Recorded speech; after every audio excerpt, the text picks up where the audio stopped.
बिस्मिल्लाहिर्रहमानिर्रहीम।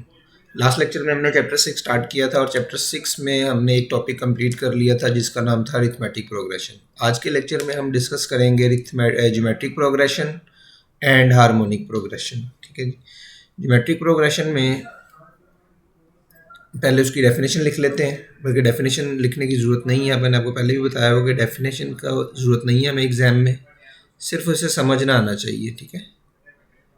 Geometric progression, progression का और सीक्वेंस का डिफरेंस क्या था हमने वो लास्ट लेक्चर में डिस्कस कर लिया था। ज्योमेट्रिक प्रोग्रेशन या इसको हम कहते हैं जीपी। ठीक है। ऐसी सीक्वेंस या ज्योमेट्रिक सीक्वेंस भी कह सकते हैं, ऐसी सीक्वेंस जिसमें कॉमन रेशो सेम होगी। ठीक है। कॉमन रेशो फॉर एग्जांपल मैं लिख देता हूँ 3, 6, 12, 24 अप टू सो ऑन। अब देखिए, आप ये जो सीक्वेंस चल रही है, आप किसी भी दो टर्म्स को डिवाइड करें तो आंसर 2 मिलेगा। 24 डिवाइडेड बाई 12 2, 12 डिवाइडेड बाई 6 2। तो इस तरह के सीक्वेंस को हम कहते हैं ज्योमेट्रिक सीक्वेंस। ज्योमेट्रिक सीक्वेंस की जो जनरल टर्म है ए एन, जो कि ऑलमोस्ट हर क्वेश्चन में यूज होगी। जब भी आपको ज्योमेट्रिक प्रोग्रेशन की कोई भी टर्म या उसकी नंबर ऑफ टर्म्स फाइंड करनी होगी तो आप ये वाला फॉर्मूला यूज करेंगे। ठीक है। A n is equal to a one r power n minus one. Same उसी तरह जिस तरह हमने एपी में लिखा था, इसमें जो एन है, this N is number of terms जितनी आपको चाहिए। A1 mean first term, this one is first term, और AN ये होगी हमारी nth term.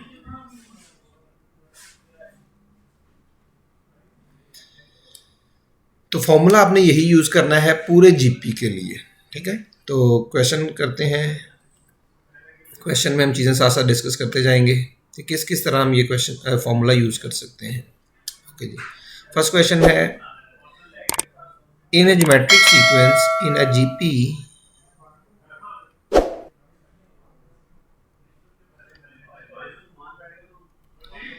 if third term is 27 and fifth term is 243, then common ratio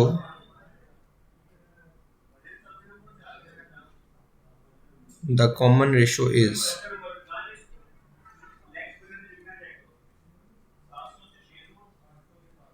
common ratio, ये जो R है ये कॉमन रेशो है। ठीक है।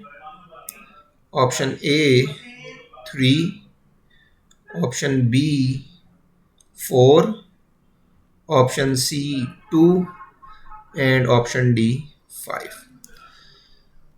तो हमें थर्ड टर्म दी गई है, फिफ्थ टर्म दी गई है। ठीक है। तो कॉमन रेशो फाइंड करनी है। तो एक तो वे ये है जो आपने एफएससी में रेगुलर किया हुआ, आप क्या करेंगे, इस पे A3 पे फॉर्मूला यूज करेंगे, A1 R square is equal to 27। Similarly A5 पे फॉर्मूला यूज करेंगे जी, A1 R4 is equal to 243। ठीक है। अब इनको डिवाइड करेंगे, डिवाइड करने के बाद सिंप्लीफाई करेंगे तो आपको R मिलेगा। ठीक है।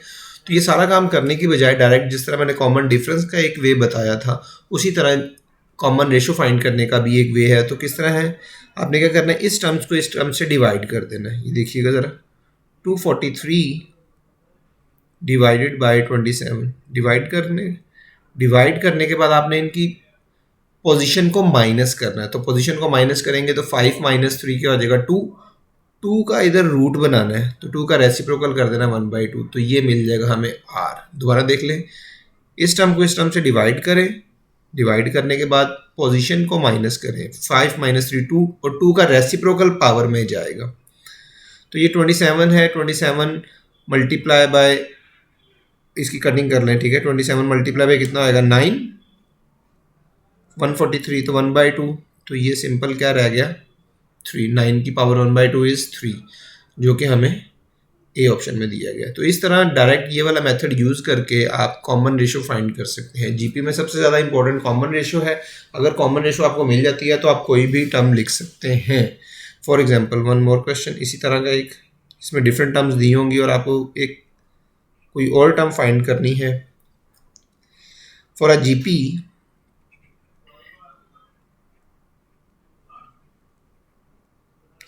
if fourth term is 1 and eighth term is 81. Then 10th term is option A 3, 27, 729 या 243.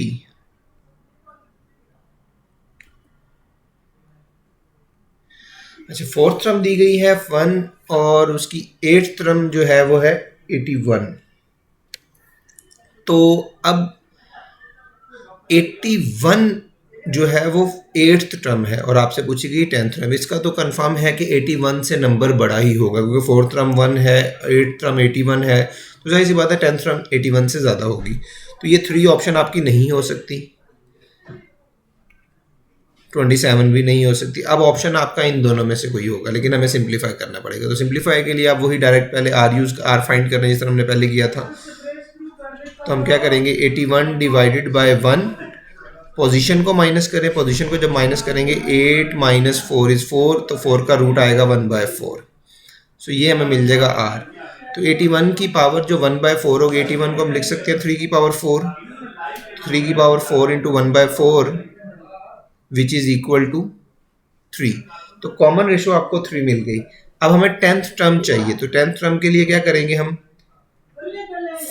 फर्स्ट टर्म याद करने की जरूरत, फर्स्ट टर्म फाइंड करने की जरूरत नहीं है आपको. हालांकि फॉर्मूले में फर्स्ट टर्म यूज होगी कि a1 r की पावर 9 लिखेंगे, r हमें मिल गया, लेकिन फर्स्ट टर्म नहीं है. तो फर्स्ट टर्म की जरूरत नहीं है, आप जो गिवन है उन्हीं में से यूज कर लेंगे. तो ये देखिए किस तरह 8 एंड मतलब सपोज आप 8th टर्म यूज, जो नियरेस्ट है वो यूज कर लिया करें. सपोज आप 8th टर्म यूज कर रहे हैं. अब इधर आएगा r में मैं कौन सी पावर ऐड करूं कि ये दोनों मिलके 10 बन जाए. तो ऑब्वियसली 2 होगा. इन दोनों का सम इसके इक्वल आना चाहिए, तो आपका ये फॉर्मूला वैलिड रहेगा. तो 8th term is 81 and r is 3 और 3 स्क्वायर. तो 81 मल्टीप्लाई बाय 9 ऑब्वियसली कितना हो जाएगा, 729, जो कि सी ऑप्शन में दिया गया है. ठीक है. तो इस तरह ये थोड़े से डिफरेंट क्वेश्चन जो मैंने डिस्कस कर लिए. अगर सिंपल मतलब सपोज कोई टर्म दी हो, फर्स्ट टर्म दी हो, कंसेक्टिव टर्म दी हो, कॉमन रेशो दे दी जाए और आपसे कहे जी इसकी 10th टर्म बता दें, तो फॉर्मूला तब भी आप यही यूज करेंगे. ठीक हो गया जी. नेक्स्ट हम डिस्कस कर लेते हैं ज्योमेट्रिक मीन. बाकी मजीद क्वेश्चन हम इसके टेस्ट के अंदर डिस्कस कर लेंगे. ठीक है, प्रैक्टिस के लिए. ज्योमेट्रिक मीन या GMB इसको बोलते हैं. ज्योमेट्रिक मीन क्या होता है, अगर दो नंबर्स के दरमियान में ज्योमेट्रिक मीन है, फाइंड करनी है, तो जब उनको इस तरह लिखेंगे तो ये जो आपकी सीक्वेंस बनेगी ये हमारी GP होगी, R in GP. ये डेफिनेशन है. और ये G की वैल्यू क्या है, G इज एक्चुअली क्या है, A + B divided by, oh sorry ये तो अरिथमेटिक मीन का था. जो ज्योमेट्रिक मीन का जो फॉर्मूला है वो क्या होगा, AB स्क्वायर रूट. ठीक है, AB को मल्टीप्लाई करना है और उसका स्क्वायर रूट लेना है और आंसर आएगा प्लस माइनस. ठीक है, प्लस माइनस में हम लिखते हैं. तो ये जो AGB बनेगा ये हमारा क्या बनेगा, GP में होगा. ठीक है. तो ज्योमेट्रिक मीन के लिए और nth ज्योमेट्रिक मीन का भी एक फॉर्मूला है, मैं इधर लिख देता हूँ. जिस तरह उसमें nth अरिथमेटिक मीन का फॉर्मूला लिखा था, इसी तरह हम n ज्योमेट्रिक मीन का फॉर्मूला भी लिखेंगे. ठीक हो गया जी. ओके. ये G n geometric mean, nth geometric mean,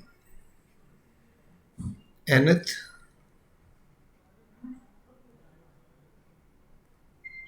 geometric mean. उसके लिए फॉर्मूला होगा GN is equal to A into B over A n over n+1, n over n+1. फिर इस चीज़ का आपने ख्याल रखना है, ये जो nth ज्योमेट्रिक मीन है सिर्फ nth मीन का आपको आंसर देगा. मतलब सपोज अगर आपके पास 5 मीन्स ऐड की गई हैं ज्योमेट्रिक, तो ये 5th वाले का आपको आंसर देगा. ठीक है, बाकियों का आंसर नहीं मिलेगा. अगर आपको स्पेसिफिक मीन फाइंड करना है तो उसके लिए मैं इधर फॉर्मूला लिख देता हूँ GM. M mean specific mean, तो वो क्या हो जाएगा, A into B over A M over n+1. ठीक है, तो इस फॉर्मूले से आप स्पेसिफिक मीन भी फाइंड कर सकते हैं. ठीक हो गया जी. नोट लिखने एक note,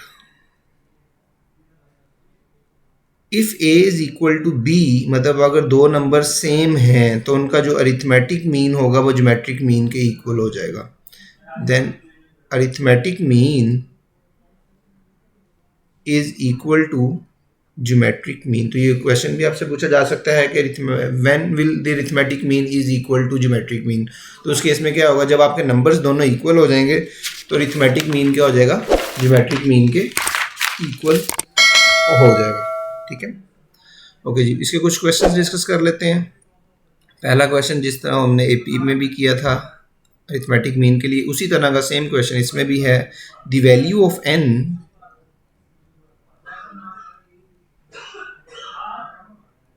for which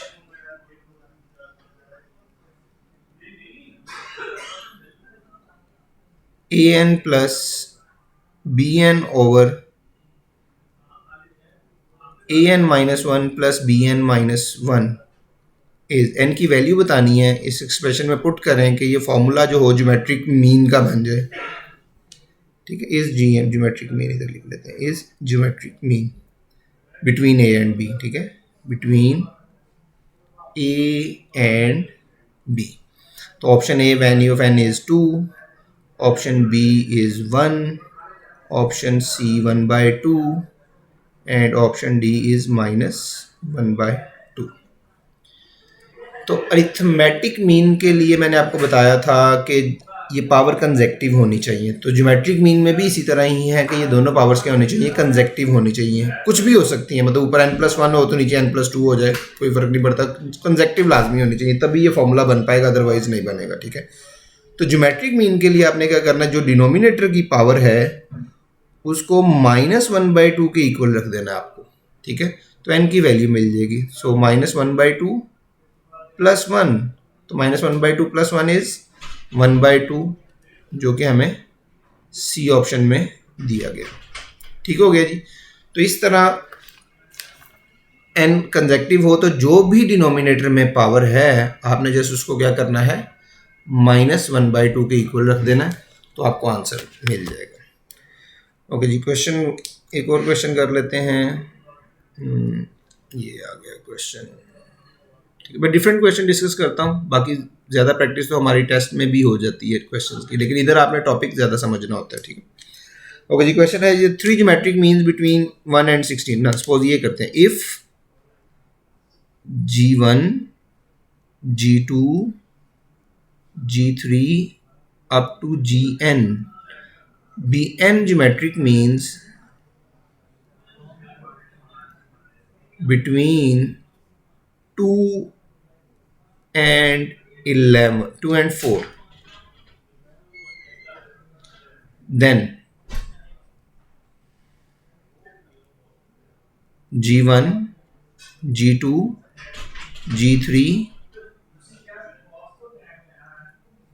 up to Gn power 1/n is equal to, तो ऑप्शंस आर 8 5 16, डी ऑप्शन √8। ठीक हो गया जी। अच्छा, अब आपने n ज्योमेट्रिक मीन ऐड करनी है, वो फाइंड करने के बाद उनको प्रोडक्ट करना है, प्रोडक्ट करने के बाद उनकी पावर रूट भी फाइंड करना है। ठीक है, तो इतना सारा करने के बजाय आपको एक एक्सप्रेशन याद होना चाहिए जो आपकी बुक में भी दिया गया है। वो क्या है जी, अगर suppose n geometric means add हुए हैं किसी ज्योमेट्रिक मीन किसी सीक्वेंस में, तो जो उनका जो प्रोडक्ट होगा और उसकी जो पावर होगी 1/n, एक्चुअली वो सिंपल इक्वल होगी √AB के।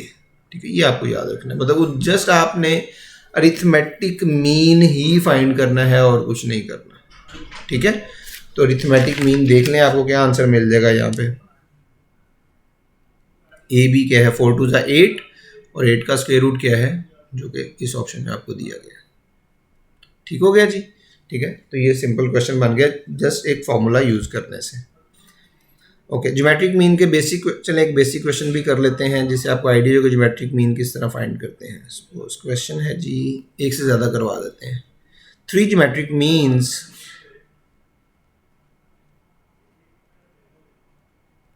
between 1 and 16 are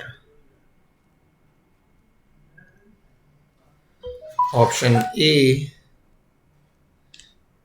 2 4 8 2 4 8, option B 3 9 14, option C 2 6 8 and option D 3 6 and 9। ठीक है। अच्छा, ज्योमेट्रिक मीन से एक चीज़ तो कंफर्म है, जब आपको उसको इसके बिटवीन लिखेंगे 1 और 16 के बिटवीन जब आएगा वो, तो वो जो सीक्वेंस बनेगी वो ज्योमेट्रिक प्रोग्रेशन ही होनी चाहिए। फॉर एग्जांपल मैं पहले रख के देखता हूँ 2 4 8, तो क्या देखें ये ज्योमेट्रिक रह रही है जी। डिवाइड करें 2 इधर भी डिवाइड करें, तो इधर भी हाँ जी, सबको डिवाइड करने से 2 ही बच रही है। ठीक है, तो इसका मतलब है ये तीनों ज्योमेट्रिक मीन्स हैं इनके बिटवीन में। ठीक है, तो जैसे इतनी सी इन्फॉर्मेशन यूज़ करें आपको आंसर मिल गया यहीं पे ही। अगर आप उसके कॉरस्पॉन्डिंग ये चेक करें 1 3 9 14, जब इसको पुट करेंगे तो आपको ये जो सीक्वेंस होगी ये ज्योमेट्रिक नहीं मिलेगी। ठीक है, सीक्वेंस ही एक्चुअली नहीं बनेगी। ठीक है, तो फिर ये ज्योमेट्रिक प्रोग्रेशन भी नहीं होगा। तो ज्योमेट्रिक प्रोग्रेशन में जब भी ज्योमेट्रिक मीन्स ऐड करेंगे तो जो सीक्वेंस होगी वो ज्योमेट्रिक प्रोग्रेशन में रहेगी। ठीक है जी। नेक्स्ट जो टॉपिक है हमारा वो आ जाते हैं ज्योमेट्रिक सीरीज का। ये इंपॉर्टेंट टॉपिक है, इसमें से तकरीबन हर साल हर एग्जाम में क्वेश्चन पूछा जाता है डिफरेंट फॉर्म्स में। ठीक है, ज्योमेट्रिक सीरीज जिस तरह ज्योमेट्रिक अरिथमेटिक सीरीज हमने पढ़ी थी, अरिथमेटिक सीरीज में बताया था कि sum of the terms of the sequence arithmetic, अगर ज्योमेट्रिक सीक्वेंस का सम करेंगे तो उसे हम कहेंगे ज्योमेट्रिक सीरीज। तो सम के लिए फॉर्मूले हैं, सपोज एन टर्म्स का सम फाइंड करना है। अब कॉमन रेशियो उसकी होगी तो 1 minus R N over 1 minus R, ये वाला फॉर्मूला यूज करेंगे when if R mod is less than 1। ठीक है, ये डिफरेंट फॉर्मूले होंगे, तो ये डिपेंड कर रहा होगा आपके वो कॉमन रेशियो पे। अगर कॉमन रेशियो लेस देन 1 है तो आप ये वाला फॉर्मूला यूज करेंगे। अगर कॉमन रेशियो ग्रेटर देन 1 है तो ये फॉर्मूला चेंज हो जाएगा, तो ये हो जाएगा R N minus 1 over R minus 1 if R mod is greater than 1। ठीक है, और अगर इन्फिनिट टर्म्स का सम फाइंड करना है, अब बेसिकली ये क्वेश्चन तो बड़ा अजीब सा कि इन्फिनिट टर्म्स का सम कैसे मिल सकता है। तो एक वाहिद सीक्वेंस है, प्रोग्रेशन है जिसका आपको इन्फिनिट टर्म्स का सम मिल सकता है, वो ज्योमेट्रिक होती है। ठीक है, ज्योमेट्रिक के अलावा आपको किसी भी प्रोग्रेशन का सम नहीं मिलेगा, लेकिन ज्योमेट्रिक में भी वो ख़ास एक टर्म है। ठीक है, ख़ास प्रोग्रेशन होगी, वो कौन सी होगी? फॉर्मूला हम यूज़ करेंगे a over 1 minus r, a mean first term common ratio. ठीक है, इस पे कंडीशन है when if r is mod is less than 1। ठीक है, अगर आपकी कॉमन रेशियो लेस देन 1 है तो तभी आप इन्फिनिट टर्म्स का सम फाइंड कर सकते हैं, अदरवाइज आपको इन्फिनिट टर्म्स का सम नहीं मिलेगा। अब ये जो आर मॉड लेस देन 1 हम बार बार लिख रहे हैं, actually R mod less than 1 का मतलब है R is greater than 1 and minus 1। ठीक है, less than 1 and greater than minus 1। Obviously R is not equal to 0, क्योंकि कॉमन रेशियो कभी 0 नहीं हो सकती, ये बात आपने याद रखनी है। तो इस कॉमन रेशियो मॉड का जो मतलब है वो है जी -1 और 1 के बिटवीन आने चाहिए। अगर 1 भी कॉमन रेशियो है तो तब भी आपको इन्फिनिट टर्म्स का सम नहीं मिलेगा। इस चीज़ का आपने ख्याल रखना है। ओके जी, इसके क्वेश्चंस कुछ डिस्कस कर लेते हैं। फॉर एग्जांपल, ज़्यादा जो क्वेश्चन आपसे पूछा जाता है वो इन्फिनिट टर्म्स का ही होता है, जो अभी मैं कह रहा था ना हर एग्जाम में आपको मिलता है, तो वो इन्फिनिट टर्म्स वाला ही होता है डिफरेंट फॉर्म से। सम ऑफ द सीरीज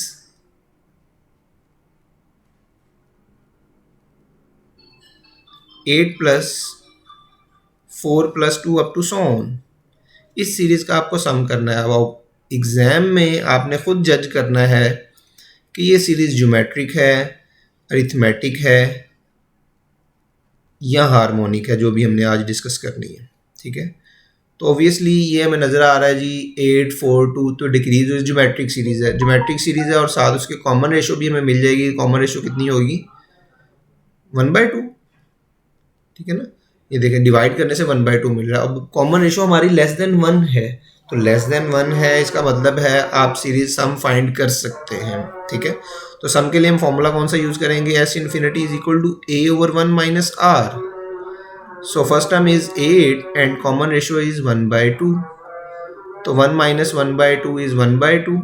तो ये सिंप्लीफाई हो गया, क्या हो जाएगा 16, जो कि हमें अल्फा ऑप्शन में दिया गया है। तो जैसे फार्मूला यूज़ करने से हमें आंसर मिल जाएगा। और एक और चीज़ आप याद रख सकते हैं, आप फार्मूला नहीं यूज़ करना, लेकिन वो याद रखने वाली बात है। अगर आपको लगे कि कॉमन रेशो 1/2 है तो फर्स्ट टर्म का डबल कर दें, बस सिंपल। अगर कॉमन रेशो 1/2 है तो फर्स्ट टर्म को क्या कर दें, डबल कर दें, आपको आंसर मिल जाएगा। इसी से एक और क्वेश्चन करते हैं जी। If y is equal to, ये थोड़ा डिफरेंट क्वेश्चन होगा, 1 + x/2 + x²/4 up to so on, then what is x। x की वैल्यू बतानी है आपको। Option A y + 1/2y, option B 2y/y-1, option C y/y-1, and option D 2 × y-1/y। ठीक है, अब जस्ट एक्सप्रेशन में देखें, आपको ये वाला x फाइंड करना है। अब x इधर भी है, इधर भी है, अप टू सो ऑन, हर टर्म में मिलेगा आपको। ठीक है, अब इस साइड पे देखें इन्फिनिट टर्म्स हैं। अब इधर नहीं मेंशन किया गया कि कहीं आपने इन्फिनिट टर्म्स वाला फॉर्मूला यूज़ करना है, ये आपको खुद आइडिया होना चाहिए कि आप ये फॉर्मूला यूज़ करेंगे। देखें ये आपकी जीपी भी है, क्योंकि इसकी कॉमन रेशियो x/2 आ रही है, और इधर इन्फिनिट टर्म्स है और इधर आपको एक टर्म दी गई है। इसका मतलब है इन्फिनिट टर्म्स का सम आपको इस साइड पे दिया गया है, लेफ्ट साइड पे। तो इन्फिनिट टर्म्स वाला फॉर्मूला यूज़ कर सकते हैं। तो ऐसे इन्फिनिटी क्या आएगा, y फर्स्ट टर्म है जी 1/1 - r, सो 1 - x/2 ले जी। ऐसे इन्फिनिटी a/1 - r, वो फॉर्मूला यूज़ किया है, ऐसे इन्फिनिटी की जगह y आएगा, क्योंकि आपको सम दिया गया है यहाँ पे। तो सिंप्लीफाई कर लें, आपको आंसर मिल जाएगा। तो सिंप्लीफिकेशन करने से आपको ये पहले 2 मल्टीप्लाई कर लेते हैं। ये देखिए जी किस तरह, एलसीएम 2 आएगा तो 2 नोमिनेटर में आ जाएगा, 2 - x, और इस साइड पे ये y है, ये मैंने x लिख दिया, ये हमारा क्या है, y है, y इज इक्वल टू, तो क्रॉस मल्टीप्लाई कर दें, this implies that 2y - xy is equal to 2, so -xy is equal to 2 - 2y, so x चाहिए हमें, तो माइनस उस साइड में भेज देते हैं, तो 2 कॉमन आ जाएगा, तो ये हो जाएगा y - 1, और ये y इधर आके डिवाइड हो जाएगा, जो कि हमें डेल्टा ऑप्शन में मिल रहा है। ठीक हो गया। तो इनडायरेक्टली फॉर्मूला देखें, इधर भी वही इन्फिनिट टर्म्स वाला ही यूज हो रहा है। इस तरह आपने इन्फिनिट टर्म्स डिफरेंट शेप में आपको क्वेश्चन पूछा जा सकता है। मैं एक और क्वेश्चन, मतलब फॉर एग्जांपल ये क्वेश्चन आ रहा है जी इस तरह का, आपसे ये समेशन,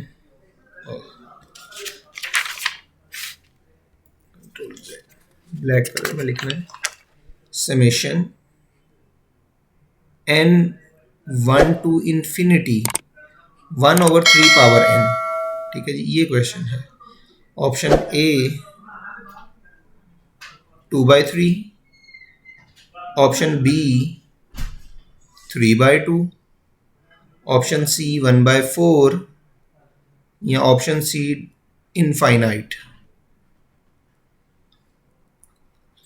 अब इसको एक्सपेंड करना है आपने। पहले जब एक्सपेंड करोगे तो ये बनेगा, पहले 1 पुट करेंगे तो हो जाएगा 1/3, जब 2 पुट करेंगे तो 1/3 square, up to 1/3 cube, up to so on. देखिए इन्फिनिट टर्म्स बन रही हैं।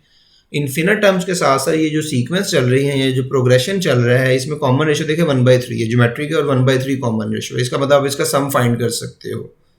तो सम फाइंड करने के लिए इन्फिनिट टर्म्स है, तो फॉर्मूला आपको याद ही है, a/1 - r, तो फर्स्ट टर्म इज 1/3 और common ratio is also 1/3, so 1/3 over 2/3, तो ये कितना आ जाएगा 1/2,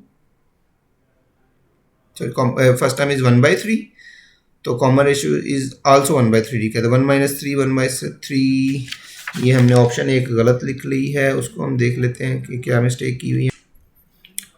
हाँ जी, इसमें आंसर तो 1/2 आ रहा है, इसका मतलब हमने ऑप्शन में एक मिस्टेक कर ली है। हाँ, अगर इसमें, हाँ मैंने क्वेश्चन ज़रा गलत दी, इसमें 0 से स्टार्ट कर ले इसको। जब 0 से स्टार्ट करोगे तो ये फर्स्ट टर्म इसकी बन जाएगी 1। ठीक है, तो फर्स्ट टाइम 1 अब आपको आंसर मिल जाएगा, ठीक है। अगर मैं 1 से स्टार्ट करूँगा तो आंसर 1/2 आएगा। तो अगर 0 से स्टार्ट करेंगे तो ये जाहिर सी बात है 1/3 की power 0 is 1, 1 + 1/3, 3 square up to so on. अब कॉमन रेशियो 1/3 ही है, तो 1 - 1/3, तो अब ये मिलकर 3/2 हो जाएगा। ठीक हो गया जी। तो 3/2 हमारा क्या हो जाएगा बीटा ऑप्शन में। और अगर 1 से स्टार्ट होगा तो उस केस में हमारा आंसर क्या आ रहा था 1/2, तो आप 1/2 करेंगे। तो ये डिपेंड करता है ये समेशन स्टार्ट हमारी कहाँ से हो रही है। ठीक हो गया। ओके जी, नेक्स्ट जो टॉपिक है, जो ये फॉर्मूला यूज़ होता है आपका, वो वल्गर फ्रैक्शन में भी यूज़ होता है। तो वल्गर फ्रैक्शन डिस्कस कर लेते हैं।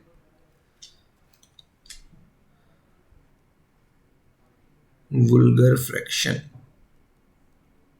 अब ये क्या चीज़ है जो आपने डिटेल से चीज़ें पढ़ी हुई हैं, मैं उस डिटेल में नहीं जाऊंगा, मैं डायरेक्ट क्वेश्चन से आपको एक्सप्लेन कर दूंगा कि किस तरह आप इसके आंसर कर सकते हैं, फ्रैक्शन में कन्वर्ट कर सकते हैं किसी भी नंबर को।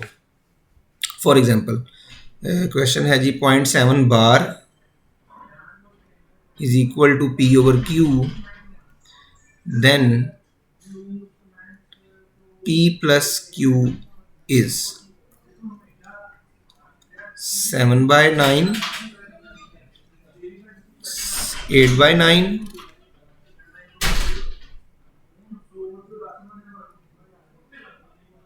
7/2 या P+Q है तो ये हो जाएगा 16। ठीक है। अच्छा, P+Q है, मैं ऑप्शन थोड़ी सी और मज़ीद चेंज कर देता हूँ ताकि वो जैसी बन जाए। 25 लिख दें, 18 या 17। ठीक है। अच्छा, बेसिकली तो है ये, इसको हमने फ्रैक्शन में कन्वर्ट करना है। फ्रैक्शन में किस तरह कन्वर्ट, बार का मतलब होता है कि आपका ये रिपीट हो रहा है 0.777777, तो आप इस पे वो टर्म्स ब्रेक करने के बाद आप इन्फिनिट टर्म्स वाला फॉर्मूला यूज़ करते हैं। इन्फिनिट टर्म्स वाला जब फॉर्मूला यूज़ करते हैं तो अच्छा, तो हमें P+Q फाइंड करना है। तो जस्ट आपने करना क्या है, जितने भी बार होंगे उतने 9 यूज़ कर रहे हैं तो आपको आंसर मिल जाएगा। जितने बार हैं उतने आपने क्या कर देना, डिनोमिनेटर में 9 लगा देने हैं। कुछ वो कन्वर्ट करने की ज़रूरत नहीं है जो आपने FSC में किया था, आपको एग्जैक्ट आंसर मिल जाएगा। प्रैक्टिस के लिए आप बुक से ही क्वेश्चन पकड़ लें और सारे सॉल्व करना शुरू कर दें, आपको आंसर मिल जाएंगे। तो हमें P/Q नहीं चाहिए, हमें P+Q चाहिए था। तो P+Q का जगह 9 + 7 इज 16, तो 16 हमें देखें इस ऑप्शन में दिया गया है, डेल्टा ऑप्शन में। ओके, और भी क्वेश्चन आपको कन्वर्ट, मतलब फॉर एग्जांपल क्वेश्चन मिल जाता है आपको 0.37 बार, तो आप इसको कैसे लिखेंगे, 37 लिखेंगे और डिवाइडेड बाय 9, तो ये फ्रैक्शन बन जाएगी। जितने बार है उतने आपने क्या करना है, 9 यूज़ करना है। अगर फॉर एग्जांपल क्वेश्चन इस तरह का आ जाए 1.34 और बार इस तरह आएगा, तो आपने क्या लिखना है, डेसिमल और बार को 134 लिख देना है। ठीक है जी। जितने बार हैं उतने आपने क्या लगा देने, 9 यूज़ करते हैं, तो आपको आंसर इजीली ठीक हो गया जी। 134 डिवाइड बाय 99। लेकिन एक और चीज़ का इसमें ख्याल रखना, जितने बार है उतने 9 तो आप लगा रहे हैं, लेकिन बार से पहले जो भी नंबर होगा वो आपने माइनस भी करना है, इस चीज़ का ख्याल रखना है बस। ठीक है, ऐसे ऐसे एक एक स्टेप में आपको बढ़ाता जाऊंगा किस तरह होगा। तो 133/99 हो जाएगा ये। फॉर एक और एग्जाम्पल करते हैं, मतलब सपोज 1.232 सिर्फ इस पे बार है, तो आप क्या लिखेंगे, 2132 माइनस बार से पहले क्या नंबर है 21, डेसिमल को इग्नोर करना है, डिवाइडेड बाय कितनों पे बार है, 2 पे बार है, तो 2 9 यूज़ करने हैं। लेकिन इधर एक और पॉइंट, अब डेसिमल और बार के दरमियान में आपने डिजिट भी देखना है। कोई ऐसा डिजिट है जी, एक डिजिट ऐसा है जिसमें आपके बार नहीं है, तो उतने 0 लगाने हैं आपको। ठीक हो गया। अब एक और इक्वेशन में करवा देता हूँ, 3.142 और 141 की बजाय मैं अगर नंबर कोई और लिख देता हूँ आपको ताकि आपको वो इजी रहे, 3 लिख देता हूँ, 342 और इस पे बार आएगा, तो आपने क्या लिखना है, डेसिमल और बार रिमूव कर देने हैं। ये हो जाएगा 1342 माइनस कितना होएगा 33 और डिवाइडेड बाय 2 पे बार है तो 2 9। अब बार और डिजिट के दरमियान में एक बार और डेसिमल के दरमियान में एक डिजिट है, तो कितने 0 हम लगाएंगे, 1 0 लगाएंगे। तो ये आपकी हमारी क्या हो जाएगी, फ्रैक्शन में कन्वर्ट हो जाएगी। ठीक है, और क्वेश्चन आपने एक्सरसाइज से इसके प्रैक्टिस कर लेने हैं। ठीक है, लाजमी प्रैक्टिस कीजिएगा। ये ये ट्रिक तो आसान है, लेकिन अगर आप प्रैक्टिस नहीं करेंगे तो ये चीज़ें आप गलती भी हो सकती है। नेक्स्ट है जी, नेक्स्ट टॉपिक है जी हार्मोनिक प्रोग्रेशन। हार्मोनिक में हम ज़्यादा डिटेल में नहीं जाएंगे, क्योंकि इसकी डेफिनेशन से आपको आइडिया होगा कि ये सारा का सारा जो इसका काम वर्किंग होगी वो सारी की सारी एपी की तरह की ही होगी, क्योंकि हार्मोनिक प्रोग्रेशन की जो डेफिनेशन है वो एपी से ही है। वो क्या डेफिनेशन है जी, अगर टर्म्स का आप रेसिप्रोकल ले लें, रेसिप्रोकल करने से, किसी सीक्वेंस का रेसिप्रोकल करने से टर्म्स एपी में जो कन्वर्ट हो जाए तो वो सीक्वेंस आपकी हार्मोनिक है। मतलब for example 1/2, 1/4,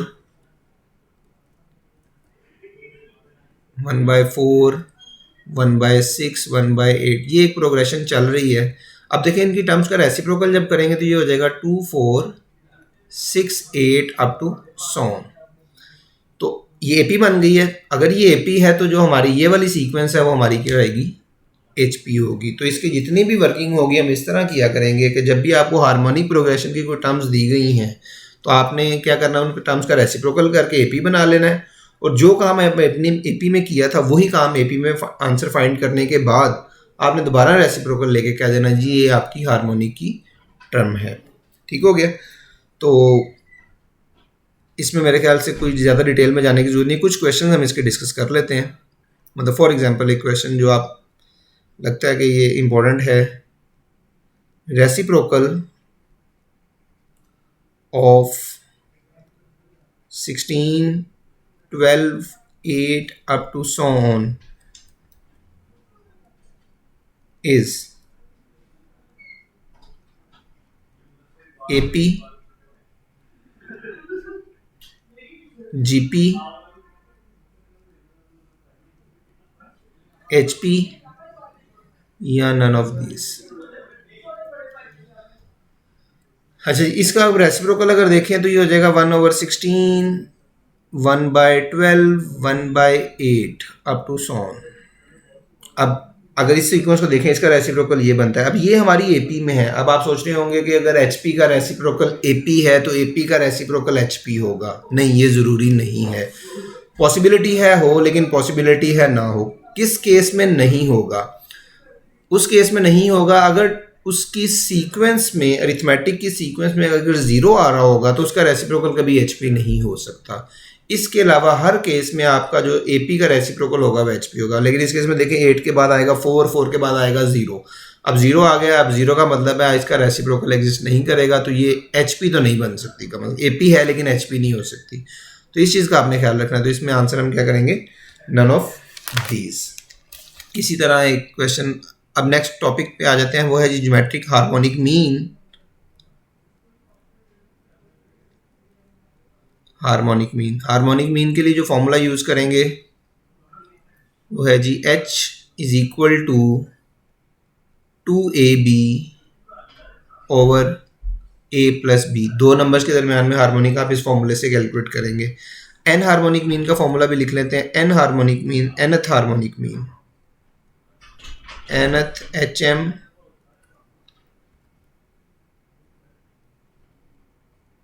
between A and b. A और बी में जो हमारी nth हार्मोनिक मीन होगी, जिस तरह हमने एपी में भी किया था, वो क्या होएगा, n+1 A B over A plus B. ये सारा बुक में लिखा हुआ है, sorry, b plus N A, इसको आप चाहे एच एन लिख लें। तो ये भी आपको nth मीन बताएगा, सारी नहीं बता सकता। मतलब अगर सपोज 5 इंसर्ट हार्मोनिक मीन की गई हैं तो 5th वाले का आंसर ये आपको ठीक बताएगा, बाकी सारा का आंसर नहीं बता सकता ये। ठीक हो गया जी। लेकिन बाकी सारा आपने ये काम कुछ भी नहीं करना। अगर तो यही फाइंड कर, मतलब सपोज हार्मोनिक मीन फाइंड करनी है तो आप ये फॉर्मूला यूज़ कर लें। 5th मीन फाइंड करनी है तो आप ये फॉर्मूला यूज़ कर लें। अगर 5 ज्योमेट्रिक मीन के बाद वो पूछ ले आपसे 4th वाली मीन, तो आप क्या करें, उन टर्म्स का रेसिप्रोकल लें, एपी बनाएं, और एपी की 4th टर्म फाइंड, एपी की 4th मीन फाइंड करने के बाद उसका रेसिप्रोकल लें, कहते हैं जी ये 4th हार्मोनिक मीन है। तो सारा का सारा काम आपने क्या करना है, एपी वाला करना है। जस्ट टर्म्स का रेसिप्रोकल लेके। ठीक हो गया जी। नेक्स्ट है जी relation between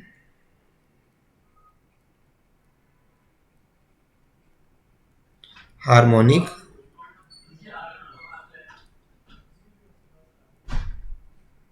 geometric and arithmetic mean, M लिख देते हैं। ठीक है, इन सब का आपस में रिलेशन क्या है? अगर सपोज जी ज्योमेट्रिक मीन है, एच हार्मोनिक मीन है और ए अरिथमेटिक मीन है, तो उनका जो रिलेशन होगा वो क्या होगा? G square is equal to A cross H. मतलब अगर दो मीन आपको दी गई हों, ए अरिथमेटिक या हार्मोनिक, तो ज्योमेट्रिक मीन आप फाइंड कर सकते हैं, ज्योमेट्रिक या अरिथमेटिक दी हो तो आप हार्मोनिक फाइंड कर सकते हैं इस एक्सप्रेशन के थ्रू। ठीक है, एक और चीज़ नोट रखनी है आपने, अरिथमेटिक जो मीन होती है is always greater than geometric and geometric is always greater than harmonic. लेकिन इस पे कंडीशन है if A B is greater than 0। अगर दो नंबर पॉजिटिव हैं तो जो सबसे बड़ी मीन होगी वो अरिथमेटिक होगी, फिर ज्योमेट्रिक और देन हार्मोनिक सबसे छोटी काउंट होगी। इसी तरह ये रिवर्स हो जाएगा, arithmetic is smallest than geometric and geometric is smaller than harmonic mean when if A comma B less than 0। मतलब अगर दो नंबर नेगेटिव हैं तो ये रिलेशन उलट हो जाएगा, हार्मोनिक सबसे बड़ी हो जाएगी, ज्योमेट्रिक मिडल में और अरिथमेटिक सबसे छोटी हो जाएगी। ठीक हो गया जी। इससे भी एक क्वेश्चन कर लेते हैं, ये साइड पे कर लिया। क्वेश्चन है जी, मतलब सपोज आपको कोई मीन दिया हो तो आप किस तरह फाइंड करेंगे? Suppose the arithmetic mean of two number is 8, the arithmetic mean of two number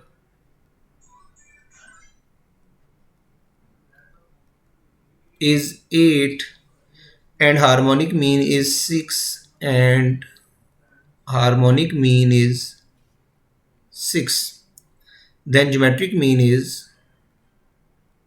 then GM is option A 4 square root 3। आप सिंप्लीफाई कर ले, मैं ऑप्शंस लिख रहा हूँ, 2 square root 3, स्क्वायर रूट 3 या 8 स्क्वायर रूट 3। तो अभी हमने बताया जी ज्योमेट्रिक मीन का जो रिलेशन है अरिथमेटिक और हार्मोनिक से वो क्या है जी, G is equal to A cross H. तो हमें ज्योमेट्रिक ही चाहिए, अरिथमेटिक दिया हुआ है 8, हार्मोनिक दिया हुआ है 6, तो 8 6 का क्या हो जाएगा 48, लेकिन ये जी स्क्वेयर है तो जी की वैल्यू क्या आ जाएगी 48 स्क्वेयर रूट। तो 48 स्क्वेयर रूट क्या बन जाएगा 16 मल्टीप्लाई बाई 3 48, 16 मल्टीप्लाई बाई 3, तो 16 स्क्वेयर रूट से बाहर आ जाएगा, तो ये जो हो जाएगा 4। तो इस तरह आप जस्ट वो वाला एक्सप्रेशन यूज़ करके कोई सी दो मीन्स दी हो तो थर्ड मीन आप फाइंड कर सकते हैं। ओके जी, सेम क्वेश्चन जो हमने अरिथमेटिक और ज्योमेट्री के लिए किया था वही सेम क्वेश्चन हमारा उसी तरह का हार्मोनिक में भी है मीन के लिए। For what value of n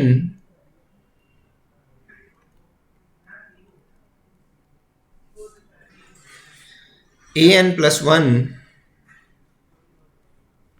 plus bn plus 1 divided by an plus bn may be harmonic mean between A and B. ठीक है, सेम उसी तरह का है लेकिन इसमें हार्मोनिक का कह दिया। Option A 2, option B 0, option C 1/2 या ऑप्शन डी -1। ठीक हो गया। तो उसी तरह ही जिस तरह आपने अरिथमेटिक और ज्योमेट्री के लिए देखा था कि ये टर्म्स क्या होनी चाहिए, कंजेक्टिव होनी चाहिए। अगर ये टर्म्स कंजेक्टिव हैं, जो कि इस केस में भी हैं, तो आपने जो नीचे वाली जो पावर है उसको जस्ट क्या पुट करना है -1 के इक्वल। ये तो पहले ही n था तो n को -1 के इक्वल पुट करेंगे तो n की वैल्यू वही रहेगी -1। तो ये इससे हमारा अरिथमेटिक हार्मोनिक मीन का फॉर्मूला जनरेट हो जाएगा। ज्योमेट्री के लिए क्या किया था, -1/2 के इक्वल रखा था और अरिथमेटिक के लिए जस्ट आपने 0 के इक्वल रखना होता है, तो आपको वो वैल्यू मिल जाती है। ठीक है जी, कुछ सिग्मा नोटेशंस हैं जो आपको याद होनी चाहिए। ठीक है, वो कौन सी हैं जी? ये 6 जो लास्ट वाली एक्सरसाइज में यूज़ की गई हैं। उसके क्वेश्चन किस तरह सॉल्व करने हैं, वो लंबे लंबे क्वेश्चन हैं, तो आपको सॉल्व नहीं करने हैं। वो किस तरह सॉल्व करने हैं मैं आपको टेस्ट में डिटेल बता दूंगा। टेस्ट में जो क्वेश्चन डिस्कस किए गए हैं उसमें बताऊंगा ट्रिक कि किस तरह आप उनको डायरेक्टली वो इतना लंबा मेथड किए बगैर डायरेक्ट आंसर तक पहुंच सकते हैं। तो summation k is equal to 1 is equal to k, ये होगा sum of consecutive natural numbers या कंसेक्टिव नंबर्स, कंसेक्टिव नंबर्स। तो कंसेक्टिव नंबर्स का जो सम का फॉर्मूला होगा वो हो जाएगा जी n into N plus 1 divided by 2। Similarly अगर ये इस तरह हो summation k1 to n k square, तो सम ऑफ कंसेक्टिव स्क्वेयर्स का जो फॉर्मूला होगा, ये सम ऑफ स्क्वेयर्स हैं, ठीक है, लेकिन कंसेक्टिव नंबर्स हैं, सम ऑफ कंसेक्टिव स्क्वेयर्स लिखते हैं इधर, स्क्वेयर्स नंबर। तो उसका जो फॉर्मूला होगा वो क्या हो जाएगा n इंटू एन प्लस 1। ये डायरेक्ट भी पूछा जा सकता है या इसका यूज भी हो सकता है, तो ये आपको याद होना चाहिए। 2n प्लस 1 डिवाइडेड बाय 6, और लास्ट में क्यूब्स का फॉर्मूला भी है k1 टू n। वैसे तो पूरी एक्सरसाइज फॉर्मूला से भरी पड़ी है, लेकिन वो सारे तो आप याद नहीं कर सकते, तो ये कुछ आपको याद होने चाहिए। Sum of cubes, sum of cubes of consecutive numbers, consecutive numbers के क्यूब्स हैं, तो उसके लिए फॉर्मूला होगा n into N plus 1 divided by 2 and whole square. ठीक हो गया। यूज किस तरह करने हैं इस एक्सरसाइज के क्वेश्चन में, मतलब किस तरह आप उसको सॉल्व करेंगे, वो हम इंशाल्लाह टेस्ट के अंदर डिस्कस कर लेंगे। तो इस तरह हमारा ये चैप्टर 6 कंप्लीट हो गया। Thank you very much.